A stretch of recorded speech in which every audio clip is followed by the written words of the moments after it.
have a bit of a fascination with them. Something just intrigues me about them. From the most popular to the most obscure, dolls come in a huge variety of shapes, sizes and styles, with most of them targeting an audience of children, girls specifically. But despite that, there also exists an entire market of dolls for adults, some of which end up costing hundreds upon hundreds of dollars because there is a dedicated community and some die-hard collectors out there. And one doll with a huge cult following that seems to be on everyone's mind at the moment is Blythe, the uniquely creepy yet cute fashion doll with beady doe eyes that can change colour at the pull of a string. This doll was so creepy that it was completely unsuccessful with children and wouldn't find an audience until decades after her release, eventually spawning a niche subculture of those who adore the whimsical charm that these dolls offer and are dedicated to collecting, customizing and the archival of all things Blythe.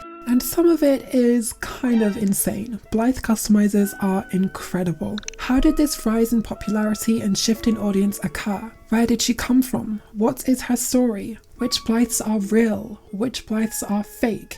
And why on earth is she invading everyone's For You page at the moment? Hello beautiful sprites, welcome to my whimsical world where we look at the nostalgic pop culture of days gone and unlock your childhood memories. I'm Strawberry and today we are taking a deep dive into the weird world of Blythe. I'm really excited to look into this. I've become utterly infatuated with Blythe while doing research for this video. And I have my mini me to join me along on the journey. We are matching, trying to serve living doll vibes.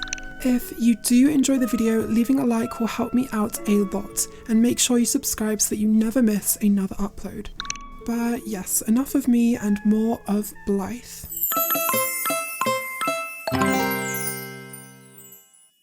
Blythe was first designed and created by a woman called Alison Katzman in the early 1970s while she was working for the toy company Marvin Glass & Associates. Katzman first got the inspiration for Blythe when her daughter arrived home one day wearing contact lenses that had been incorrectly dyed, which left her eyes appearing a different colour. She found the look intriguing and weirdly stunning, and this unconventional look manifested in the doll's unique kaleidoscopic eye mechanism, where, if you pull the string on the back of her head, Blythe's eyes will close and then open to reveal a new eye colour.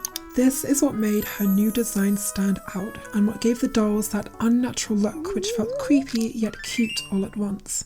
Betty Boop is supposedly another inspiration who also has an oversized head. While her idea was turned down by a lot of other companies, that changed in 1972, where the first ever Blythe dolls would be produced and sold by the toy company Kenner.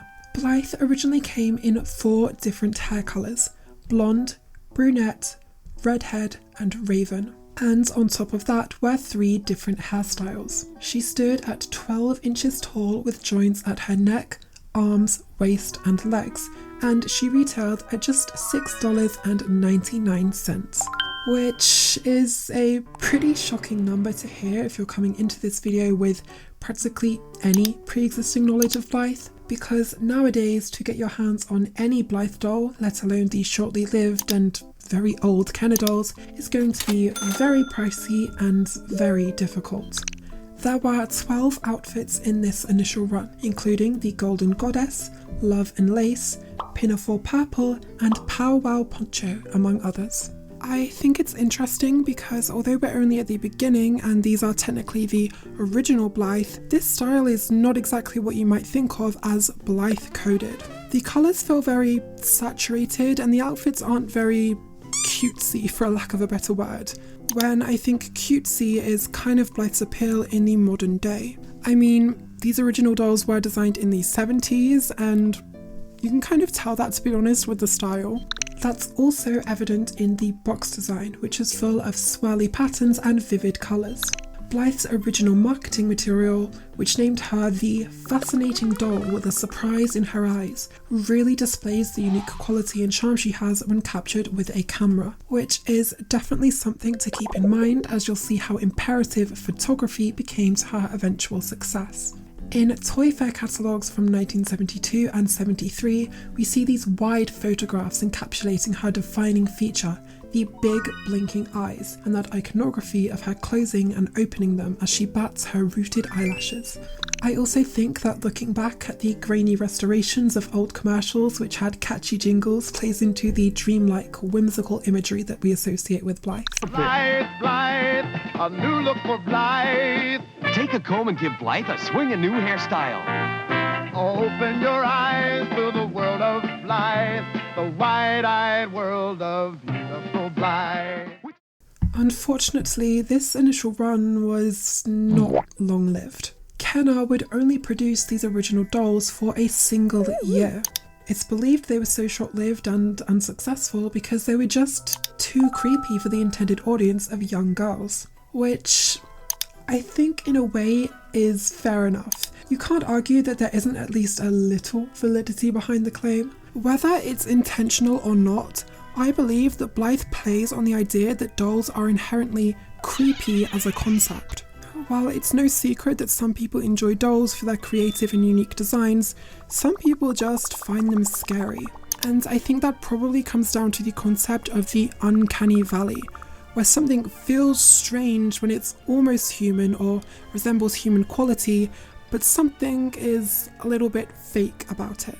And that's why dolls with maybe more humanoid features like moving mouths or inset eyes feel a little bit more on the scary side. It's this irrational fear that the doll is secretly conscious or even has some kind of ghost or spirit living in it, which, you know, they don't, but fear is not rational. And typically on dolls, their eyes are static, but on Blythe, they move and the colours change. And she has these little glances, like she looks either side of her, which I think plays into that idea of scariness. I mean, at least to some people, they think it's scary. I think it's adorable, and I think people who call her scary are just haters. I don't think that she's scary. Like, yes, I think she's creepy, but that's something different, and I think she's creepy in the best way possible. There's just something enchanting about her that feels more otherworldly than scary. Despite its short life, Kenner Blythe has a tons of different variants and small nuances that affect what the dolls look like. For example, the hair texture, the pearlescent finish that gives the dolls a shinier look than the matte finish, variations in lip shape and colour, and even in the box design. You can tell whether an original Blythe was made earlier or later in the year through the copyright on its back, as earlier prints have 6 lines while later prints have 7 lines. Already, they had this incredibly short shelf life, which makes them very sought after and valuable to collectors. But when you factor in all these different elements about how the doll was produced and the condition that it's in, you end up with a very elaborate economy that would form years and years after the fact.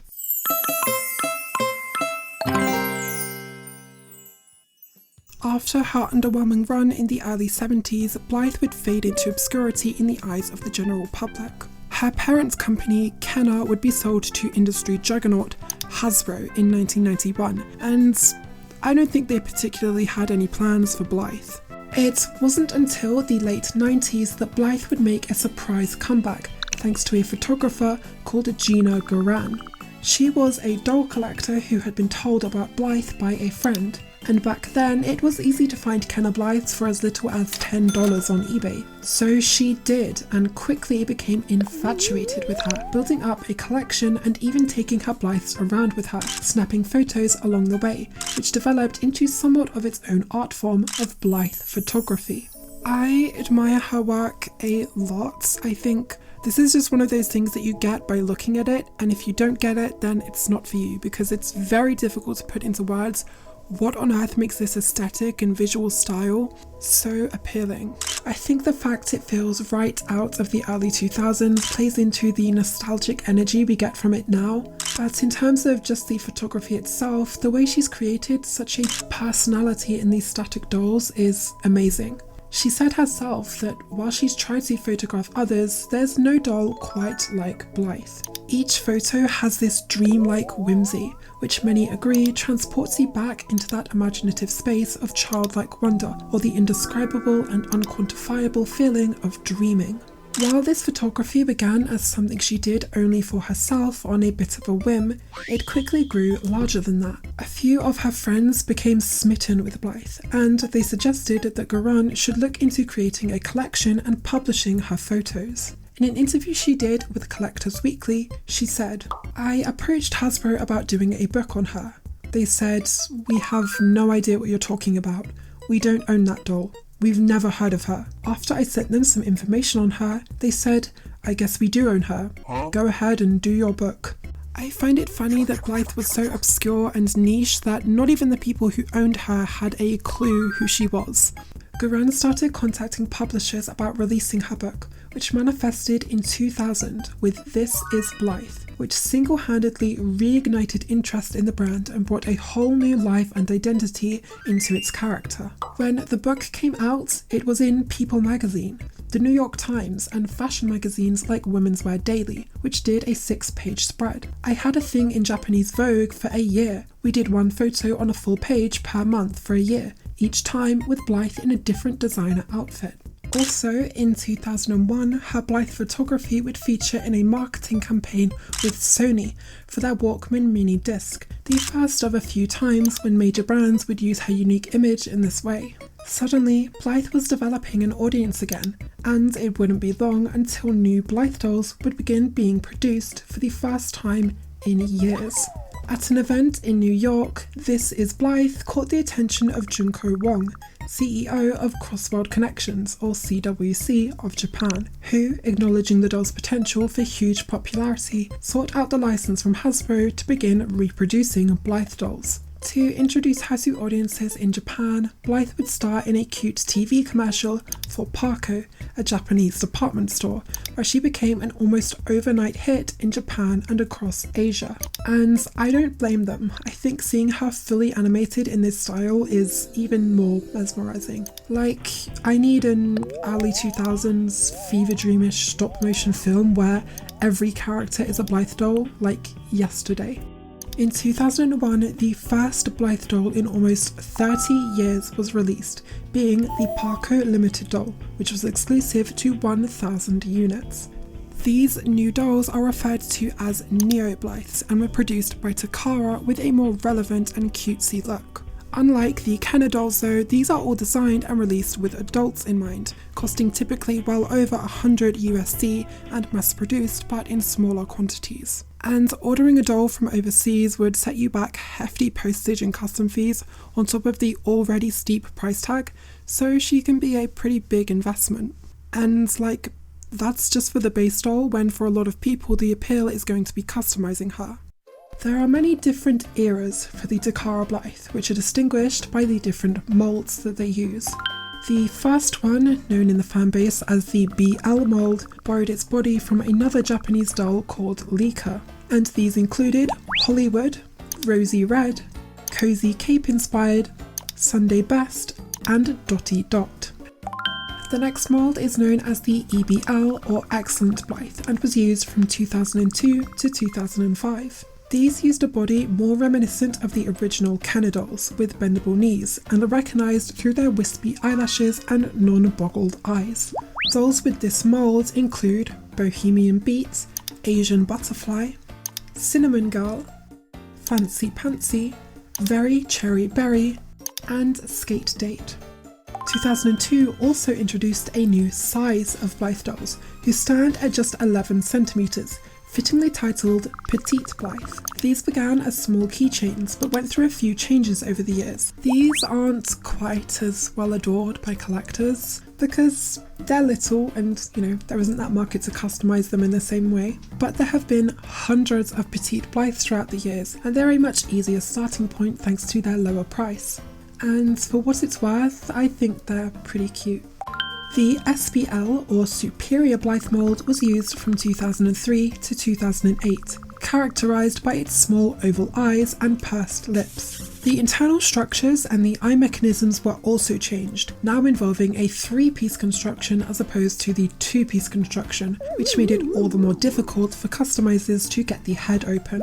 SBL dolls include Mademoiselle Rosebud, Groovy Groove, Lil Heart Milk, Cute and Curious, Star Dancer, Mod Molly, Precocious Candy's Mushroom, and Enchanted Petal. The RBL or Radiance Blythe mold was introduced in 2006 and is arguably responsible for the rise in Blythe customization, as they were a lot easier to take apart and alter. RBL dolls include Veronica Lace, Urban Cowgirl, Ribbonetta Wishes, and Strawberries and Cream Cute. RBL was very popular and ran until 2013 when it was replaced with RBL Plus, which includes dolls like Junie Mooney Cutie, Curly Blue Babe, Sprite's Beauty, Minty Magic, and Asha Elvira. And the last Neo Blythe mold is the FBL or Fairest Blythe mold from 2009. It was used on dolls such as Vinta Arden and Simply Vanilla, but wasn't as common as the RBL variant. There are also midi Blythe dolls, which were a new size in between the petite dolls and the regular sized ones. They were introduced in 2010 and stand at 20 centimeters tall. As you can imagine, there have been hundreds and hundreds of Neo Blythe dolls released throughout the years. I think it's great to see her continue to thrive in that way, but it also means that while I'd love to just sit here and talk about every Blythe doll in depth and analyse what I like and dislike about them, that would be a bit boring and drag on for a needlessly long time. The ones that I highlighted and showed off in the video were some that really caught my eye, and hopefully they showed you a decent variety of Blythe releases. If you would like to browse through all the Neo Blythes and admire how pretty they all are, imagining which ones you'd collect, I'll leave a link to the Blythetopia in the description, which essentially has a catalogue of every Neo Blythe ever. It has been a huge resource for this video, but also a huge time waster because whenever I go on there, I'll discover a new Blythe that I've never seen before, fall in love, and then get sucked into the rabbit hole exploring her. Like, did you know that Blythe had some crossovers and special collaboration dolls, including with Sanrio characters like My Melody and Cinnamoroll? There is an Evangelion Blythe as well.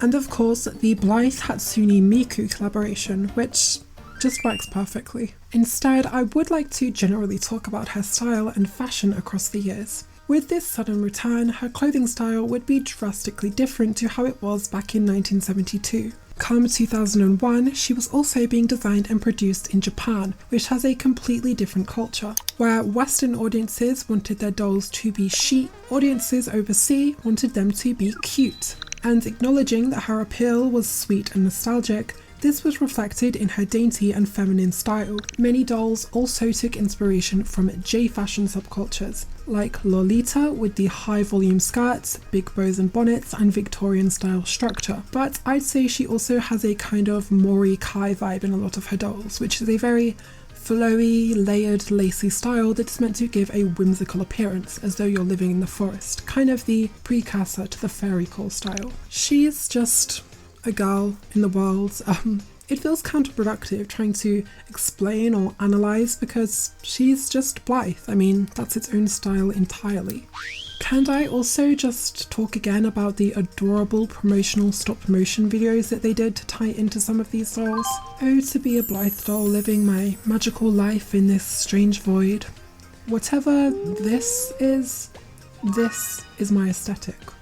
From July 2021, while still being designed by Crosswild Connections, the manufacturing of Blythe dolls would shift from Takara to Good Smile Company, who are continuing to make new Blythes to the present day, using another variant of the Radiance mold called Radiance Evolution. Some of the most beautiful Blythe dolls have been released in recent years, from what I can see, with very intricate outfits. This one that was released last year, called Dear Forest Dear, is just very me-coded. I want her.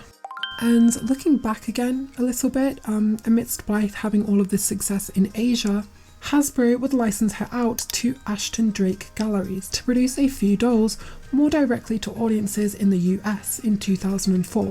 But these were just replicas or reproductions of the 1972 Blythe dolls, and this partnership ended in 2008.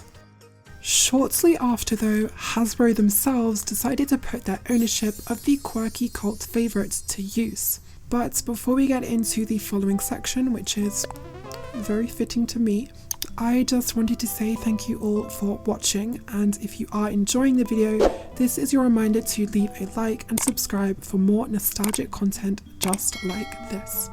It helps me out a lot and I appreciate any support. If you would like to support what I do further and allow me to put my all into these videos, consider supporting me on Patreon, where you'll be able to see my videos before anyone else and gain access to bonus content, exclusive posts, and hear about what's going on behind the scenes. You will also get your name read out at the end of my videos.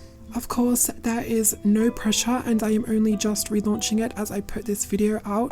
It's just a little something extra you can do if you want to help me out and support what I do. Thank you all, and on to the rest of the video.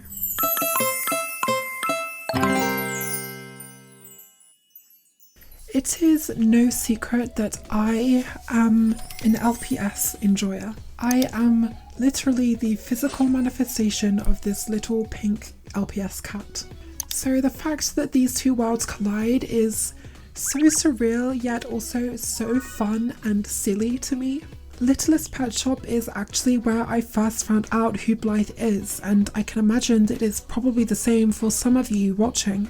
This collaboration began in 2010 when a new LPS line, Blythe Loves Littlest Pet Shop, hit the shelves, which featured small dolls reminiscent of Takara's Petite Blythe alongside matching pets from the Littlest Pet Shop world. The thing is that both parts of this weird collaboration have huge fan bases. There are tons of very dedicated LPS collectors and a ton of probably even more dedicated Blythe collectors. So I find it kind of amusing that both of these crowds just kind of seem to hate this. LPS fans just don't really care about Blythe. They just remember her as this weird little thing that happened at the end of Gen 2 and somehow ended up being like the main point of the TV show.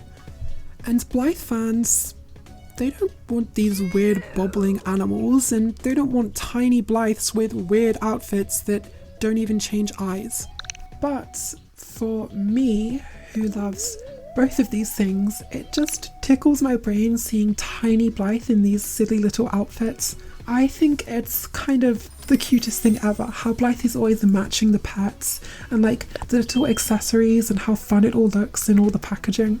I just think that dolls and LPS go hand in hand, and these are right around from when I was growing up, so I find them pretty nostalgic. I don't know, like the outfits, while not great, are so 2000s, and also all of the pets from this line are really adorable. Some of these girls are just serving charisma, uniqueness, nerve and talent down. Okay, I know that's not what we're here to talk about, but these really are some of the best designed LPS. Who's Blythe? She's the new girl in Littlest Pet Shop. Cool! The first ever pet sitter. Blythe loves Littlest Pet Shop. Highlights include pinwheels and daisies, buckles and bows, Hawaii tropical teal, fashion and treats boutique, and lookalike ladybugs. Around 2012, LPS began shifting towards a new style and rebranding itself into what's known as Generation 4. This era is known as the downfall of LPS to most fans, where the pets were more crazy and vibrant and stopped having their defining feature of the bobbling heads. This coincided with the new Littlest Pet Shop TV series, which aired on the Hub from 2012 to 2016.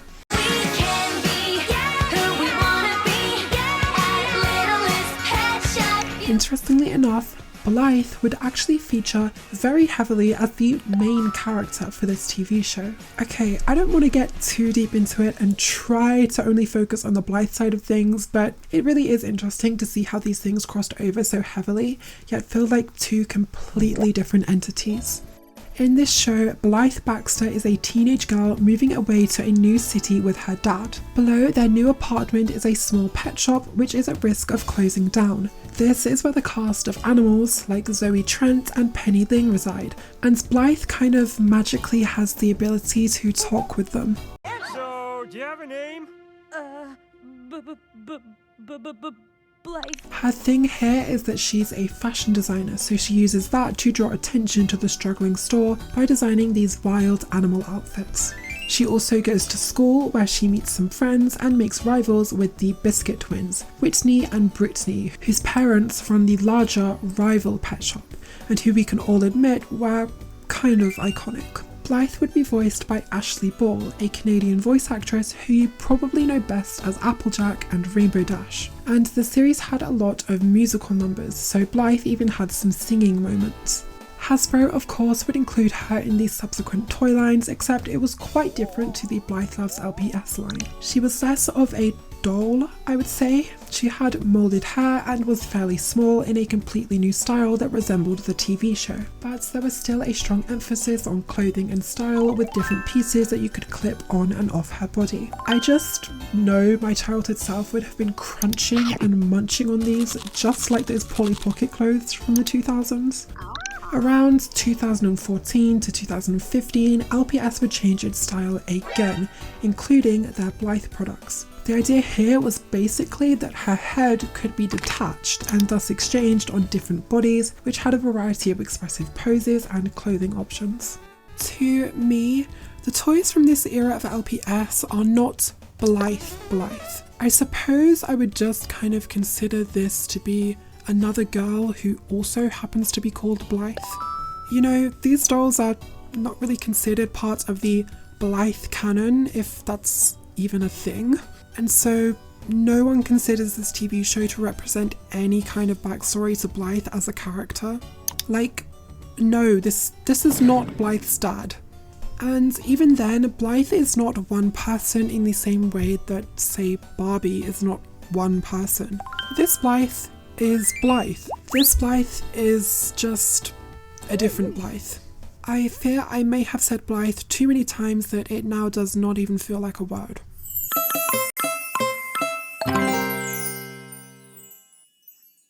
Throughout this video, while detailing the history of Blythe, it's been practically impossible to ignore just how integral the community of collectors, photographers and customizers have been within that. I don't think there's another doll out there whose image has been shaped by the consumers just as much, if not way more, than the actual creators or people in control of the products. And that's down to the fact that not many people keep their Blythes in its stock clothing or design. Very quickly, Blythe collectors got crafty, sewing their own outfits and clothing pieces, which is where the eventually huge culture of Blythe customization began. Every doll sort of became personal to its owner, and no two Blythes were the same.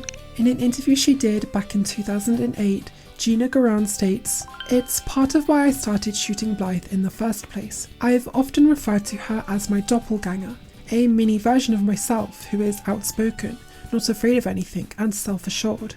I get mail from girls and guys who say they're terribly shy and are able to live out their fantasy worlds through the photos they take themselves. I understand this completely." And in the very opening of This Is Blythe, she refers to Blythe as her muse.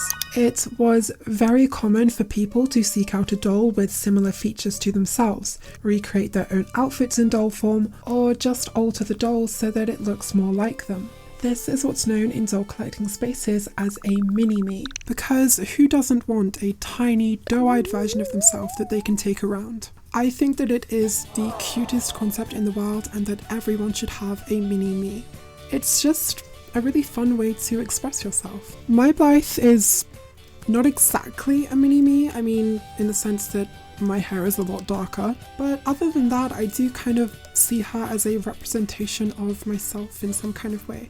And you know, we are twinning for this video, and you know, I get it. I think being able to express yourself in this way through a different body is a really compelling thing for people who maybe feel a bit reserved or insecure.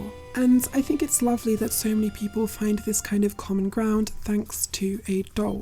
The largest community of Blythe collectors formed on Flickr. Flickr is essentially a very primitive form of social media that lets people upload and share photos. Back in the early 2000s, it was very popular with amateur photographers, as they could host their images there in high quality. So, as Blythe photography became its own genre, Flickr became the place for people to share their own photos and look at other Blythes. On the site, you could share comments, make photo albums, and join groups of people with similar interests, where Blythe fans would conjugate to share tips on where to buy official dolls, which clothes would fit well on her body, or how to take great Blythe photos. There are thousands and thousands of Blythe images out there from talented and creative collectors, each with their own story and each with that nostalgic flair. Whether they're simply snapping Blythe in tandem with their personal travels and adventures, or constructing their own intricate sets, there is a wide and expansive array out there. The phenomenon of Blythe photography is so interesting, and I could scroll and look at it all for hours without getting bored, because there's something truly whimsical and mesmerising about Blythe. In fact, did you know that there were even official Blythe photo contests and Blythe beauty contests, where people would submit photographs of their dolls to compete against each other? There was almost like this entire pageantry system, but with Blythe dolls.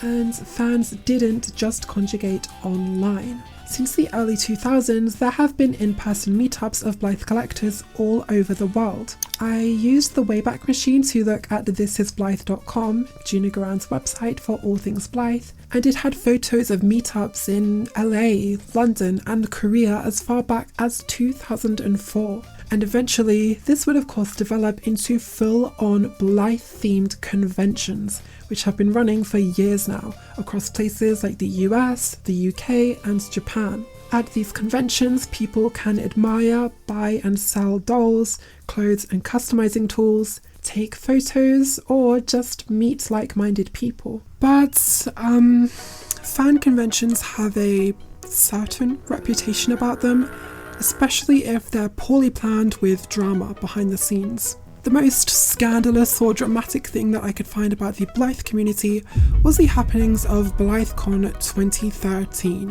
which, after a successful previous year, was shaping up to be held in New York City. The organisers were two administrators of a popular Blythe forum at the time.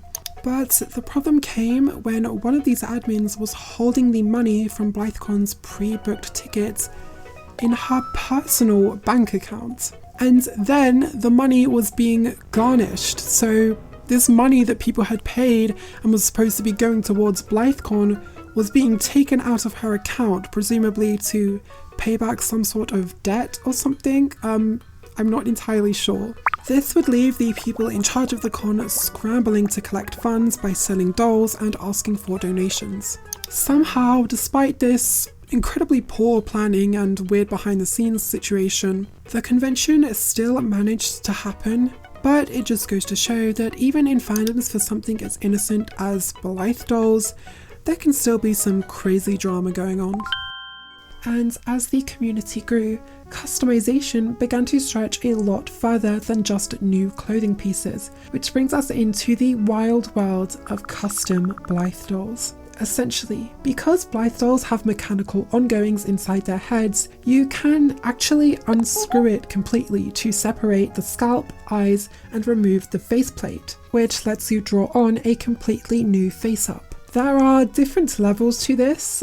Some people will just paint on a few freckles or add some blush as a small touch. But for a truly custom doll, the artist will actually sand down the doll's face and then use a carving tool to cut out the facial structure that they want. Typically, this is the nose, the cupid's bow, and the mouth. And then the customizer will hand paint the facial features and the makeup. People will also change out the pupils within Blythe's eye mechanisms by either buying or making their own eye chips, whether that be a more neutral colour or something more fantastical. And I personally love how customizers will sign the back of a doll's head, or when they use cute beads and charms to customize the string. Anyone who is talented enough to make a beautiful custom Blythe, I commend that a lot. Like, truly, there are some absolutely mesmerising ones out there, and I can only imagine the dedication and effort that it takes. There is endless creativity. You're basically creating and designing a character. but in physical form, and I think that's super cool. Really, I'm only scratching the surface because there are so many amazing artists that I implore you look further into if it's something that you're interested in. Of course, not everyone has the technical skills or the time and resources to be making these gorgeous one-of-a-kind dolls. So a lot of customizers have shops on Etsy or eBay to sell their creations or to take commissions. There is an entire market and economy out there for these custom Blythe dolls, which can become incredibly pricey depending on if the base is a fake or real Blythe, which we'll get into that debacle later. This is where Blythe is kind of infamous for being a crazy expensive $1,000 doll that people spend ridiculous amounts of money on. But when you actually factor in the amount of time, not to mention the skill and the resources that it takes to make these Blythes, the prices make sense and people are clearly willing to pay them. At the end of the day, Blythe is a hobby and there are plenty of people that spend a lot of money on their hobbies. Most collectors of Blythe are women, and I think it's very telling that people are less likely to bat an eye if someone's collecting Funko Pops or action figures or Lego, when that person is a man. But the second it's a typically feminine collector's item, everyone is up in arms. In an article about Blythe collectors from The Guardian in 2012, Sam Holland, who co-organised that year's Blythecon in the UK, said, "It is kind of weird when you think about it, but then you could say it's also weird how people pay loads of money to watch a load of men chasing a leather ball around a field." And that is a sentiment that I've echoed. Like, why is it such a problem for someone to spend their disposable income on something that brings them joy and is actually a gateway to being creative and artistic? Can people just not enjoy things anymore without being seen as weird? The Blythe community is still pretty active, with lots of new people finding the hobby, especially with the current TikTok revival, which I plan to talk about soon. The main thing that's changed is that Flickr isn't particularly popular in the year 2024, with most people using Instagram to share their Blythe photography, and sites like Etsy becoming a hub for sharing and purchasing customs as well as accessories, tools and other parts. While maybe the community is not quite the same as its early internet origin, there is still an audience out there and plentiful people who love these dolls. Oh, and even some celebrities are Blythe collectors, like I just saw Emma Roberts do a house tour and she loves Blythe dolls. I feel like I should have more to say about this culture and the fan base that has developed. You would think that there would probably be some more interesting events or obscure things to look at, but I think I did an okay job at looking at the Blythe community as a whole and how it came about. I mean, it's not like there's going to be a bunch of drama and controversy around this innocent hobby, right? Right?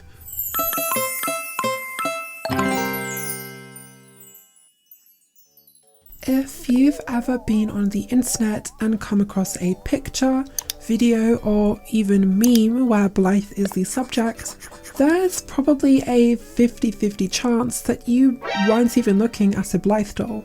At least not an official Blythe doll.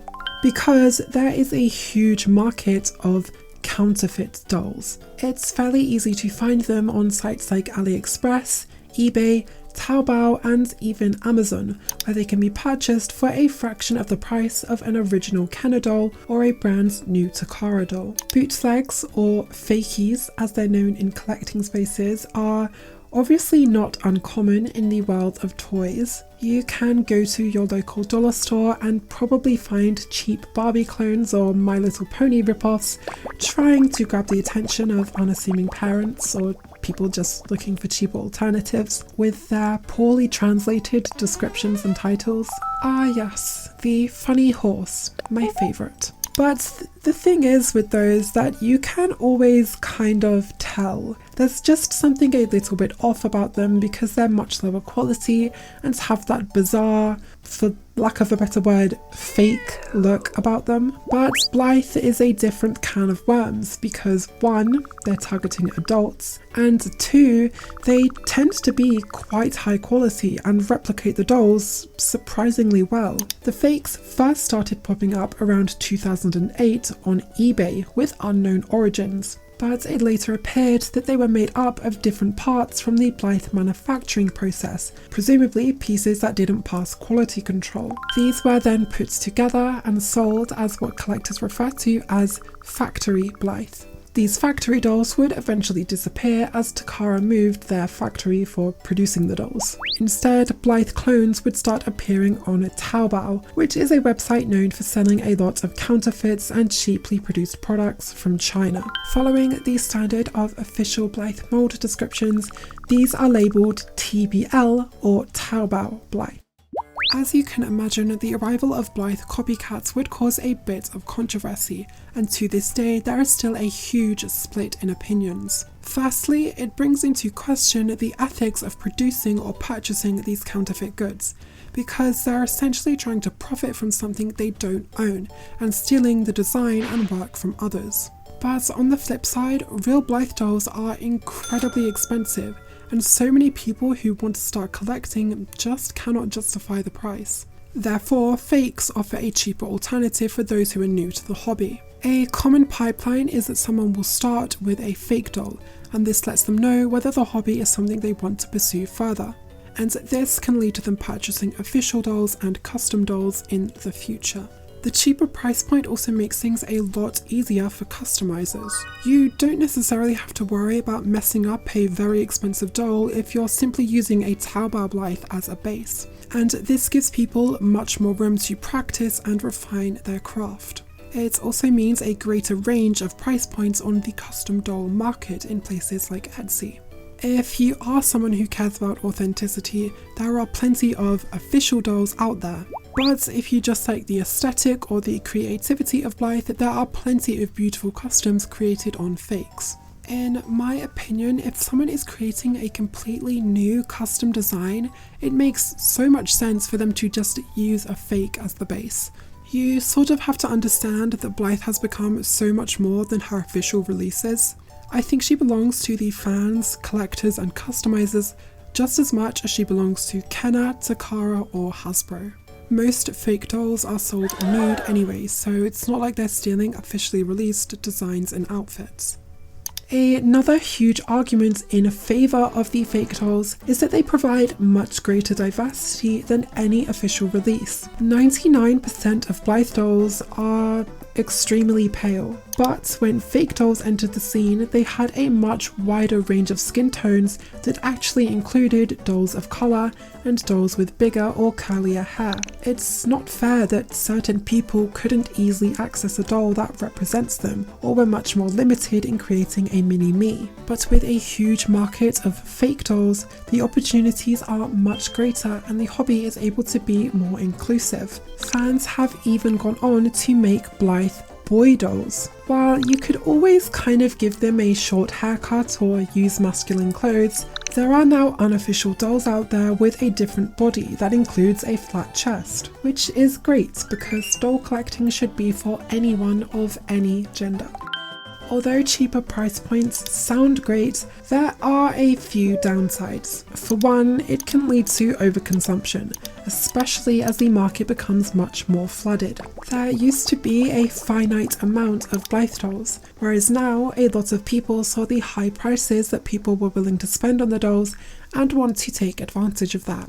So before, where customizers were an extremely talented and precise minority, now anyone can try their hand at customizing, and in the eyes of some people, this cheapens the image of Blythe and takes the spotlight away from official dolls or real customizers. I think generally collectors try not to stay judgmental, and most don't really care about people who use fake Blythe dolls.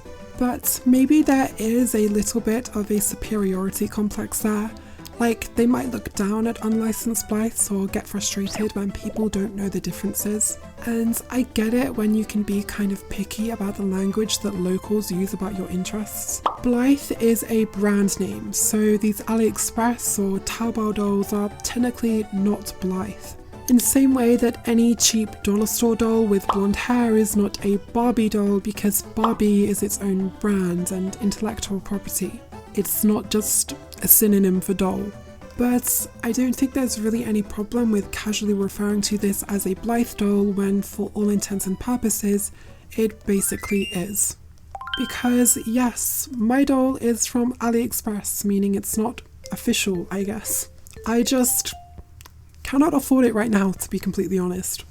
Maybe one day I will be lucky enough to get my hands on a real Blythe. I would adore that, but even then I don't think the quality difference is going to be that dramatic in the first place, so... And if not, I at least want to kind of see what I can do about customizing and getting into that and making the doll more of my own.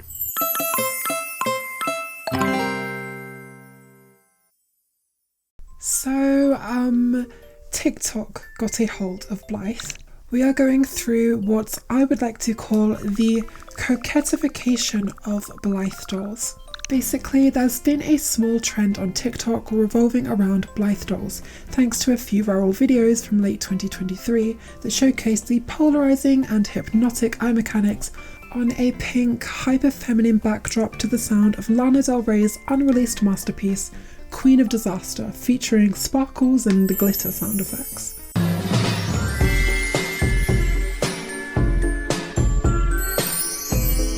And as always, some people are finding Blythe super creepy while others are enamoured by her charm, whether that's because they're reminded of an old interest or are rediscovering her for the first time.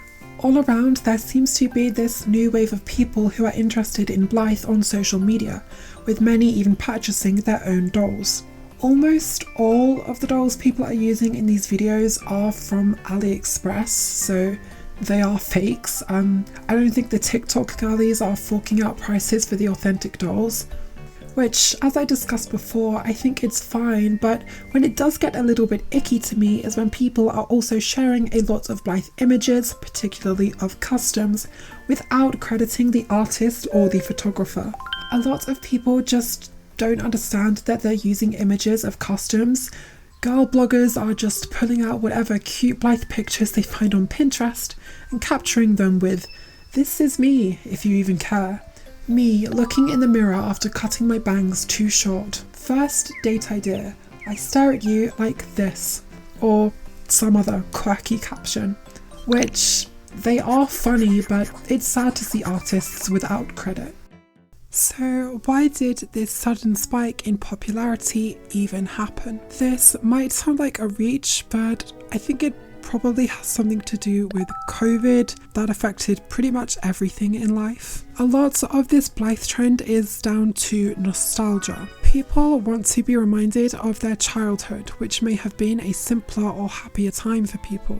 And because we were all stuck inside for so long during the pandemic, people feel as though they missed out on a lot of formative life experience or didn't have the room to grow or mature as a person when trapped inside their own space. Almost like the world was on pause while our bodies continued to age physically, which leads to this strange phenomenon where people don't really feel like the age they are. Not in like a weird way, I just mean that it's kind of overwhelming when one day you are a 14-year-old being told you have 2 weeks off of school, and then before you know it, you're an adult. This phenomenon is known as the pandemic skip, and it is not just limited to teenagers, but I think it is a large component in why lots of people are clinging onto things that remind them of their childhood. On TikTok, Blythe has been adopted by the coquette aesthetic, which is a style and subculture that gained popularity online in the early 2020s. The style features lots of typically feminine and girly elements, like pastels, pink, lace, skirts, ruffles, blush, and of course, bows. The coquette style aims to reshape our idea that femininity is inherently weak, or that for women to be empowered they have to masculinize themselves. Instead, it's supposed to allow women to be feminine and delicate while still maintaining their own autonomy. And through this, we have that sort of idea of healing your inner child and not being afraid to embrace things you'd like that maybe you were ashamed about before. And this manifests in these styles' nostalgic symbols like hearts, bows, baby animals, soft colours, girlish clothing, and of course, dolls. And I think that's where Blythe got herself caught up in all of this. She plays into that cute and feminine aesthetic that a lot of people are adopting. People were just drawn to her because she fits well into this aesthetic, and I think that's where this new Blythe virality has come from. And that's probably why everyone suddenly has Blythe profile pictures at the moment. I know that I'm not necessarily here to be an analyst of TikTok trends and fashion styles, but I think it's really interesting to look at how our culture is a reflection of the society that we're living in, and something as simple as an obscure doll from 1972 that terrified children can suddenly have a viral TikTok video in the year 2024. Kind of an interesting parallel to when Bratz dolls were part of the big Y2K fashion trend that also occurred on TikTok a few years ago. Today's social media landscape is full of trends that come and go at an increasingly rapid pace, so Blythe's time in the spotlight will eventually fade. In fact, I think it probably already has by the time this video is going up. But it would have brought on a lot of new people who form a genuine interest in the hobby, and I hope that this little deep dive has been a good source of information for those looking to find out more about her and wanting to understand exactly where she came from. Blythe is a doll with a very long and interesting history that is unlike anything comparable. Her distinct look and innovative design, the thing that caused her downfall during a brief initial run, was the very thing that enchanted an entirely new audience decades later, inspiring creativity all over the world.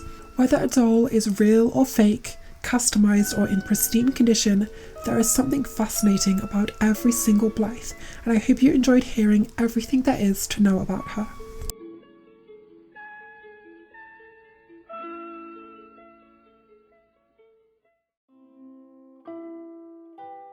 I always go into researching a topic like this thinking that it's not going to be that long of a video, and then here we are, pages and pages and pages deep into Blythe lore. Comments down below if you ever had a Blythe doll or if you ever had any experiences with the Blythe community. Perhaps you were an active consumer of 2010s Blythe flickr photography. And if you want me to explore more nostalgic pop culture and unlock childhood memories, please leave a like on the video and subscribe so that you won't ever miss another upload.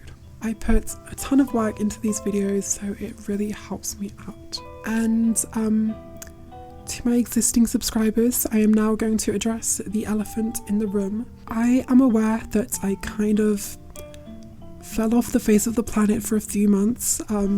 I'm sorry about that. There's just been some stuff going on in my life, but I am really excited because we are entering a new era of the Strawberry Sprite channel. I don't want to promise too much, but I am hoping to start posting videos again, at least somewhat consistently. And hopefully there might be a few changes in the style and the aesthetic of the video that make it a little bit better for you, the audience, and better for me. I have a lot of ideas on things that I want to create, so hopefully I'm not going to disappear for like 4 months again. Anyways, that's enough of me waffling. Keep spreading love, and I hope to see you beautiful sprites in my whimsical world again soon. A huge thank you to all of my supporters on Patreon. Welcome to my fever dreamish world of Blythe dolls. And an extra special thank you to my sparkling sprites, Junie Bebug,